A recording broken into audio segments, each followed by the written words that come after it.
এখনো কি চুপচাপ বসে থাকবেন? আওয়াজ তুলবেন না? রেমা খাতুন যে রেপ হয়েছে তার নামে 7 জন মিলে তাকে গণধর্ষণ করেছে। আপনারা এখনো বসে আছেন, আওয়াজ তুলছেন না। এর কারণটা কি? কোথায় গেল আজ সে গদি মিডিয়াগুলো? হ্যাঁ, আজ তারা কোথায় গেল? কিছু হওয়া না হওয়ার আগে যারা খবর দিয়ে দেয়, হ্যাঁ, ভাইরাল করার চেষ্টা করে, তারা আজ কোথায়? কোথায় গেছে? সবকে হারিয়ে গেছে। কোথায় আজ সেই নেতা মন্ত্রীরা যারা বলেছিল সকালে জমা করব, বিকালে খরচা করব? সব কি মিথ্যা ভাষণ? খরচা কোথায় করেছে? সব তো জমা রেখেছে। হ্যাঁ, জমাও রাখতে পারেনি, অর্ধেক জমা রেখেছে, অর্ধেক ছাড় দিয়ে দিয়েছে।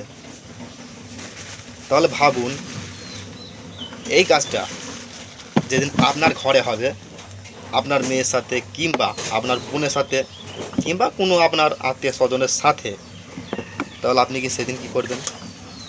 হ্যাঁ, আজকে যেটা রিমির সাথে হয়েছে সেটা কালকে আপনার ঘরে হবে না, এটা আপনি কী করে ভাবছেন?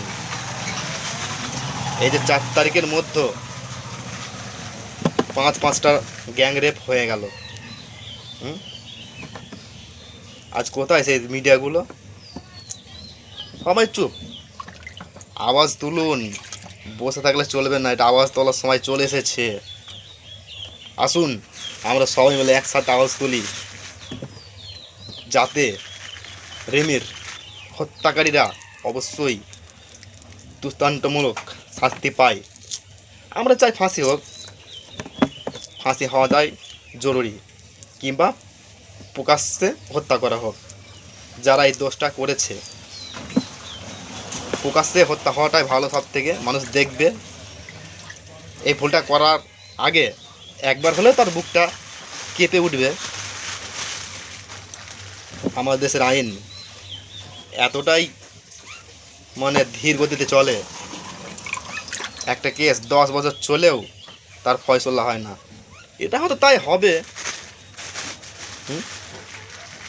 আওয়াজ তুলবেন না? ঠিক আওয়াজ তুলবেন যেদিনকে এই কেসটা আপনার ঘরে হয়ে যাবে। তাই হিন্দু মুসলিম না করে আজকে সবাই একসাথে মিলেমিশে আমরা আওয়াজ তুলি, রিমির হত্যাকারীদের, ধর্ষণকারীদের অবিলম্বে ফাঁসির দাবি জানাই আমরা সকলে। আসুন আজকে আমরা একই সাথে রাস্তায় নামি হত্যাকারীদের বিরুদ্ধে, যেন এই অন্যায় অত্যাচার আর না হয় কোনো মা, কোনো বোন, কোনো মেয়ের সাথে, যেটা রিমির সাথে হয়েছে।